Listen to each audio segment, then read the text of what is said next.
Yeah, Wagwan, Tish your boy, Jedon, Legendary. I know it's been a hot minute since y'all heard my voice over here, but look, you saw the thumbnail, you saw the title.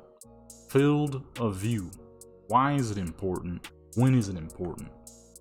Now, for me personally, okay, of course, the model for today's video is going to be OGV.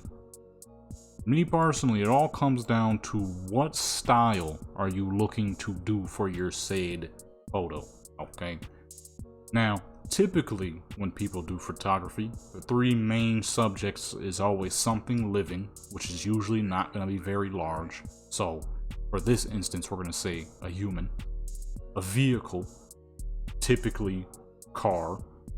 We'll get to trucks, although there's no semi-truck, so I can only go so far with that. And then structures, you know, buildings, arenas. You know, you in Italy and you're looking at the Colosseo, or however you say it, right? These to me are where you're gonna need the important fields of views. And for that, I'm gonna show you exactly what I mean here. Now, I personally like 30, 60, and 90. I'm going to show you exactly how I would make use of these three, starting off with our human target, OGV here, Little Miss V. Let's take her to a spot real quick. Alrighty, starting off with field of view number 1, humanoid subjects or animals, you know what I'm saying, depends on what you're doing. Let's go ahead and get her a good pose real quick, something simple, nothing too crazy. Actually, I like this one right here. Have her look at the camera. I've already darkened it a little bit. So boom. The base starting for me, field of view all depends when it comes to taking pictures of people, all depends on how much of the background you actually care to see. For me, 20 is good and healthy when you're just trying to do the character. Like let's say you're trying to get like a good profile picture, or if you do decide to face back a little bit. As you can see, the background is prevalent, but she's very clearly the main target of this here photo. 30 to me is the healthiest. It's a good middle ground. You can still see mostly the character, but you can also see a decent amount of the background as well. And then 35 is when you just want a little bit more than the last two, but not too much. The focus is still the character. That's what's important, right?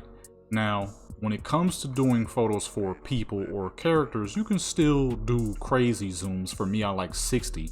This is where you want to see a lot of the background. As you can see, you can still see her quite well, but you can also see a ton of the background. This is where camera angles to me start to play a good role, because now you could get some crazy camera angles and it looks fantastic. As you can see, even with the mean angle of 30, negative 30, you know what I'm saying, we're still seeing a great amount of the background. We're seeing her full fit, the Rickies, you know what I mean, the baggy jeans, you know what I mean, you can see all her jewelry and everything else. And even if we go up to a higher angle, same thing, back up a little bit because her face is a little blurry, and then boom, you know what I mean, you can still see everything quite clearly. Well, not outside of this boo-boo lighting we got going on. This is just for testing though, it's not really about the lighting, you know what I'm saying. As you can see, it's good, it's clean. Oh, let me back up a little bit. As you can see, it's good, it's clean. You can see her full pose, you can see the full outfit, you can see a lot of the background. That to me is where the wider angles start to come into play. But if you're looking for more of that professional look, me personally, 20, 30, 35. And even then, when you're close up, the angles still work quite nicely. When you're trying to focus on your character, mostly your character, the closer field. Man, hold up. So you're just gonna watch this much of the video and you're not even gonna subscribe? Nah, don't wave to them. They ain't even hit the subscribe button. Come on now, hit that subscribe button. The views are always the best, in my personal opinion. You will be able to see your character quite nicely, quite well, clearly, with little to no issues with 20, 30, and 35. But of course, that is completely dependent on what you're looking to do for your photo. Me personally, I like 30. It's good, it's close, it's clean, but it's not quite as close as 20. Although, like I said, if you're trying to do like strictly, you only give a crap about your character and the background is an afterthought, 20 all the way. 30 if you want a good mix, good professional regular mix. 35 if you want just a little bit more background, and then anything beyond that is, you know, swag points. Pretty much you just trying to do crazy angles and stuff like that, which works quite well, as you can see. We're a little too close. They're right about, oh wait, you can't see the shoe, that's why. Right about there, and then boom. You know what I'm saying? That is how I typically like to do my photos, and y'all tend to see that quite often in all my photos. I'm at a solid 30 in pretty much all of them. My older photos were at 20 majority of the time.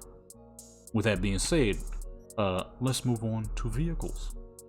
Alright, so boom, here we have our vehicle of choice. Nothing too big, a little bigger than the modern car, but it shouldn't be too bad. So I'm gonna do two types here. We're gonna do in photo mode and we're gonna do out of photo mode. So for my non-mod users and my console users, go ahead, take the character and jump up on top of the whip.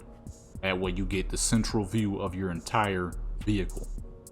Alright, take V, send that fool to the shadow realm. We don't need that fool. Okay, we don't need V. She ain't important now, the car is. But boom, Dodge Charger here, fairly large car, but that's okay. Because for me personally, when you want your car to look like you're trying to sell something, okay, number one, if you want, you can turn depth of field off and do it editing afterwards. If you do want it on, put it on manual. It's a lot easier to deal with on manual, and just simply you know, put it to wherever it needs to be till the car is absolutely gorgeous and clean. Okay, so for me personally, I like to do, when you want a good healthy shot of the car, 50 to 60 is good when you're trying to make it look like you know, you might be selling the car on fucking Facebook Marketplace, or hey, come on down to the auto shop or whatever and come get this 69 Charger. But when you want your joints to look real, that's when you, once again, much like the character, you want those close-ups. 50 to 60 is good when doing general car photos. 20 to 30 is the best when you want it to look real. When it comes to doing virtual photography, it's all about fooling people into believing that it's real. Okay? It's not like AI where, you know, you fucking put in a prompt and it generates you some bullcrap. No, this is you actually putting in the time. So if you can fool people into believing it's real, the more love they will give you.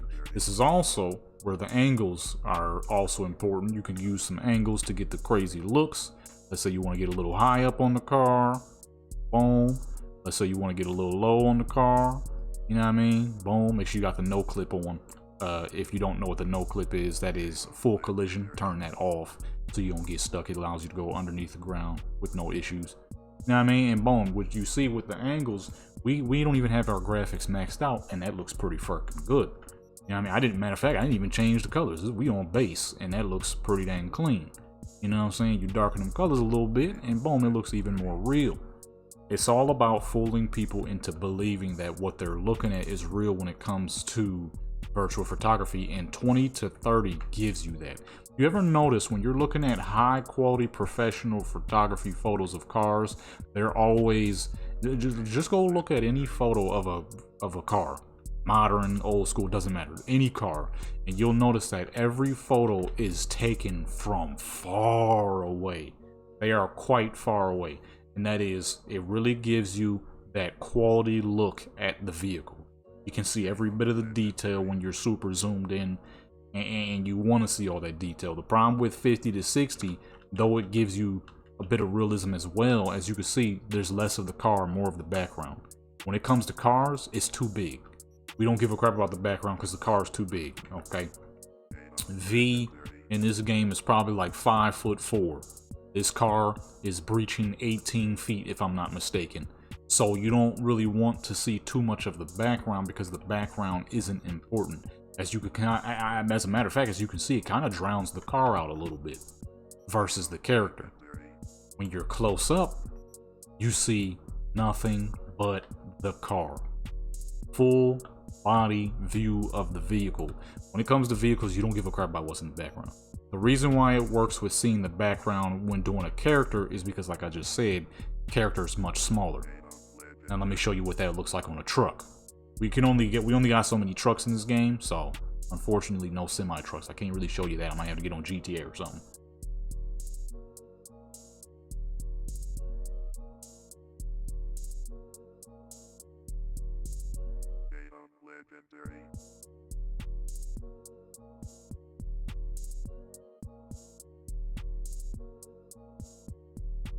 And now, my good peoples, okay, 2 more lessons here. And for our second lesson, we have buildings. Now, as you can see, for V here, we're in 30. 20 to 30 works good for people because you want to be able to focus on that person. There's only so much person, so you need to be able to see that person quite closely. For vehicle, 20 to 30 works because vehicles are large, but not quite as large as their environment. So same thing, you want to be able to focus on that big old vehicle, or the body of the vehicle, make it look more professional. But 50 to 60 for a vehicle works well too, because, you know, come on down to the shop and purchase this car, right? But for the open world, here in Cyberpunk, 60 to 70 is where you would want to be sitting at. The reason being is because, as you can see, this building is quite large. Okay, building is quite massive. So if we go down street level and we look up, we can see the entirety of that building. It gives us an amazing view of this behemoth. Okay, 60 to 70 allows you to see everything a part of that vehicle plus a little extra. I said vehicle, a building. That's a vehicle, goodness gracious. The building, we can see the entirety of the building. We can see a little extra. Now let's say we want to get a little closer for a little bit more swag, right? Same thing, same rule applies. We can see the entirety of that building. We can see a little bit of this building, back streets, all that good stuff, right? Let's go over to a slightly smaller building like this one here. Now, in the instance of a slightly smaller building like this, 60 to 70 works just fine. Go ahead, take that angle off real quick. Still, because that allows us to not only still see our main target, this forward building. I just accidentally opened up the display settings. But then we also get to see a little extra, like the building in the background here with all the extra smoke, and then all this extra side street here. Or let's say you want to go at more of an angle. Let's go ahead and lighten this up a little bit. I'm still using character lighting. I can't see the buildings very well. Just for now, if I was doing more of a professional look. But same thing. You can see the building, but you can also see a lot of the other world. Now, depth of field is tricky for photo mode. It doesn't handle buildings and structures too well. So for me personally, I would go without depth of field and then learn how to edit depth of field afterwards to, you know, wherever you might want it to be. Okay. And buildings, I mean, buildings are pretty much that simple. You want to get real nice and close to the building, have a real wide view, and it allows you to capture the whole of the building and not really lose a whole lot. So as you can see, like, now here in the open world, it's going to be kind of hard to do this because Cyberpunk doesn't have like super huge mountains. In the open world though, it's all about capturing dang near every dang thing because of, well, the vast landscape. They turn off that depth of field. Vast landscape means there's a whole lot to dang capture. So let's pull up on some of these big mountains real quick and really give you a good show. The ones to the closer to the city are usually pretty large. I was having some technical difficulties. Her clothes decided to completely just stop working, so she ain't naked, luckily no more. But she ain't got her swag on like she was. I don't know what the fuck happened. It was fine. I crashed off. Where's the dang bike? I crashed the bike. It launched the crap out of me. And when I got back on, she was bald and butt naked. And I'm like, what the fuck happened? That's not gonna work. Anyways, when it comes to landscape, it's all about being far away and zooming in, or being close and being zoomed out. So for being far away, you want to have that dang field of view low. Okay, as you can see, I got it at 20. You can do farther, but you know, depending on your game's quality and what kind of mods you got on, as you can see, it doesn't look super great toward the bottom. Looks pretty good toward the top. Looks really good toward the top, but toward the bottom, not so much. That could also be because I'm only on regular ultra graphics instead of ray tracing like I would typically be on. But as you can see, you know, things don't look too good. So 20 is good and healthy, like it was for the rest of everything else, right? Then there's also you know, where you could get up close to the mountain itself and be far away, so you can get a good wide view of every dang thing. Okay, see, that's what I was talking about. She's still bald head. Luckily the clothes is working now, but she's still bald head. Also, do keep in mind that certain mountains you go to, like those all out there, you can only get so close to them. So if you're going to do some mountains, make sure you do the ones somewhere within the middle regions. You can actually get fairly close. The downside is you don't have long mountains like that where you could take a whole long line of them. You kind of got to use these ones where they're fairly close to each other. But it should work. It should work. It's usually kind of hard though here in Cyberpunk. Works very well in Skyrim. Cyberpunk, there's only so many options of mountains to choose from. But as you can see, even then, on the case of can't get high, I just accidentally took a picture. But as you can see, the farther out we zoom, the more of the mountains you can see, and it looks nice. It looks natural. You can see every dang thing. You know what I mean? And no matter how far I back out, it always looks good because these mountains are so large. I mean, well, the mountains. Typically, a mountain will dwarf a building. So, it works much, much better the higher and farther out you have it zoomed. And as long as there's no person there, you see, once I add the person, it looks kind of odd because she's elongated like crazy, making her look way taller than she actually is. But when you have it out and you just see the mountains, you can see the whole scape of this one. You can see a healthy portion of this one. Of course, it's a little too long to see it fully. And then you can see this one here in the middle. Creates for this real nice valley. You have the sun up here looking all nice and beautiful. Okay. And then all the trees look normal because, well, they're trees. So they're big. So they don't look deformed. It gives you this really nice valley look. You know what I'm saying? And when you turn that way, same thing. You can see so much. Although, I don't know what's going on with that mountain out there. That mountain is looking a little half off. Oh, there we go. Mountain was looking a little half off back there. But there you go, my good peoples. There you go. Alright? I don't know how much more information I could possibly give you on field of view. Only so much you really got to do. Pick the right field of view for the right situations, and it should work. Pick the wrong field of view for the wrong situations, and, you know, depending on how you do it, it could still work. You know what I mean? Field of view isn't always just limited to one style of photo.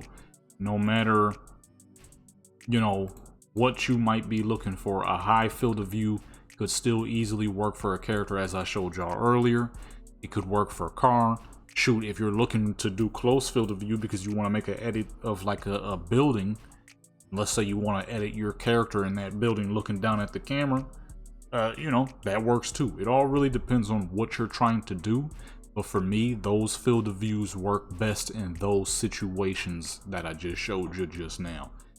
With that being said, if there's anything else you ever need any help with, make sure you go ahead and leave a comment. Be like, hey, help me out with coloring. How should I color photos? Hey, help me out with posing. How should my character be posing? No, help me out with filters. What filters should I use for my photos? You know, let your boy know, and I got you. Skyrim, GTA, and Cyberpunk. I can help you out big time. With that being said, though, my good peoples, it's time for me to get up on out of here because that's all the information I got. I'm out.